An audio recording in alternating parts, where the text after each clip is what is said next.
Whenever Joshua Jackson and Katie Holmes step out together, fans can't help but start whispering, is there a real-life reunion on the horizon? And honestly, maybe they're onto something. These two just seem to click. Let's rewind for a second. Back in their Dawson's Creek days, Katie and Joshua's on-screen romance turned into a real relationship. And even after the show ended, that connection never fully went away. I think I'm in love with you. More than 10 years later, Joshua opened up about it on Jesse Tyler Ferguson's podcast, Dinners on Me. Joshua admitted that he and Katie still talk.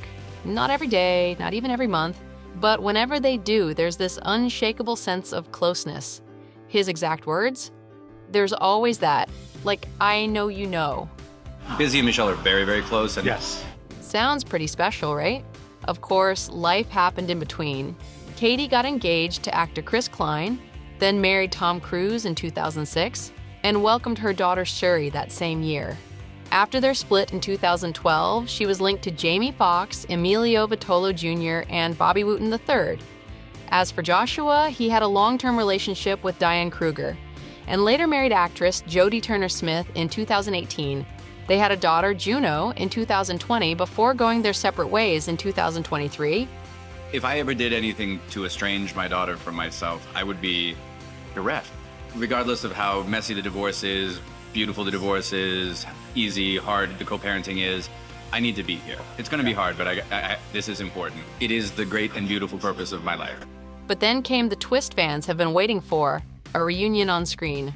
On July 21st, 2025, Joshua and Katie were spotted filming together on the streets of New York City. And it wasn't just any project. Katie is directing, writing, and starring in a trilogy called Happy Hours, with Joshua as her co-lead. Yes, you heard that right. These two are back playing love interests. Fans immediately noticed how at ease they looked, laughing and joking together as if no time had passed. Katie even posted about it on Instagram, calling the film a testament to friendship and saying how grateful she was to work with Josh again. Now, here's where things got extra interesting.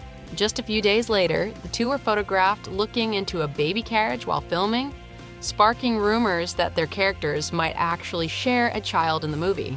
According to Deadline, the story follows two people navigating love, careers, and family responsibilities as adults. A dramedy full of ups and downs, shared joys and losses, and yes, the possibility of rekindled romance. Does that sound a little too close to real life? You tell me. And as if filming together wasn't enough nostalgia, they added another layer. On September 22nd, Holmes and Jackson attended the Dawson's Creek class reunion, a live reading of the show's beloved pilot episode. And it wasn't just them. Michelle Williams, Kerr Smith, John Wesley Shipp, Mary Margaret Humes, Meredith Monroe, Busy Phillips, Mary Beth Peel, and Nina Rapita all joined in. Even Lin-Manuel Miranda stepped in for Dawson since James Vanderbeek is currently battling colon cancer. So yeah, it was a star-studded trip down memory lane.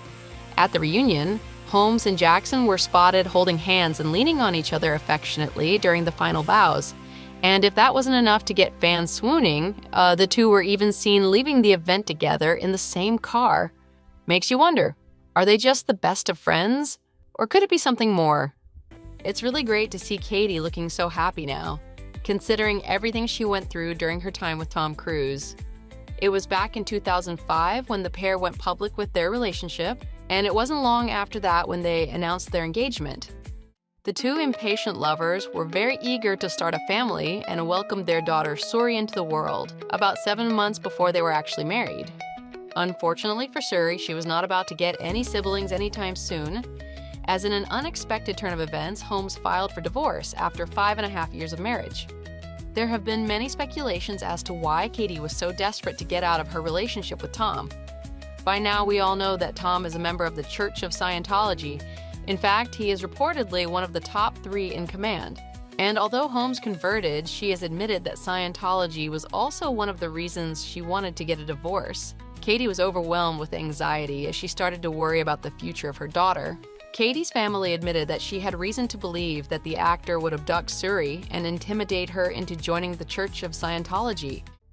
The actress planned to file for divorce months before she broke the news to Cruise, with a whole step-by-step plan on how to get out of the marriage. She used disposable phones whenever she made calls involving the divorce and hired 3 law firms in 3 different states.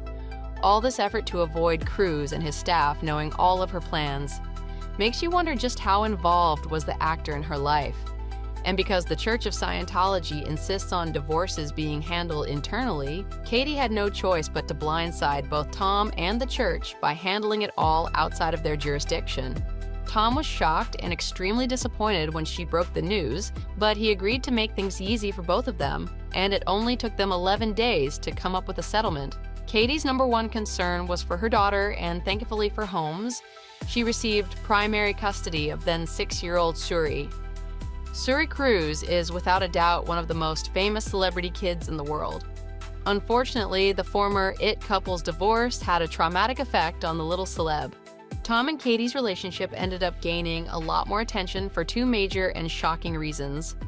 The first reason was due to The Blind Side, and the second was because after the divorce, The Mission, impossible actor cut all ties from his one and only biological daughter. Yeah, you heard right. Poor little Suri Cruz was only 6 years old when her happy family was shattered into a million little pieces.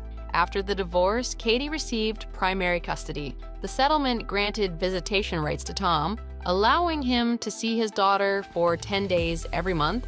But it didn't seem as though he ever cashed in because since their divorce, Katie Holmes has been raising their daughter all by herself. Being a member of the Church of Scientology, he was, quote, not allowed to see Suri or to have a relationship with his daughter due to the fact that she does not follow the same religious practices. There has, however, during the past few years been speculation on this matter. A source of the church opened up to the media and mentioned that members are allowed to see their children of other religious faiths. It was in fact the actor's choice to cut ties with his one and only daughter. During the past few years, there have been rumors that Cruz wanted to reunite with his daughter, that he regrets spending so much time apart, but there is still no news that he has made an effort to see her. Now, you would think after their divorce, Katie would be photographed with at least 1 or 2 Hollywood bachelors. Well, think again. It's rumored that Katie and Tom's divorce settlement stipulated that she was not allowed to publicly date for 5 years after their split. This would account for why, until 2017, Holmes appeared to be far away from the dating scene. But that doesn't mean she wasn't dating. Katie Holmes was in fact in a long-term relationship with Jamie Foxx during this time, but only made their relationship public after the 5-year contract with Tom ended. As for Tom and Katie, well, guess we'll just have to see what information is revealed next. There is no doubt that they were by far one of the most unique and controversial couples Hollywood has seen over the years, with a story that is without a doubt one of a kind from the beginning to the end.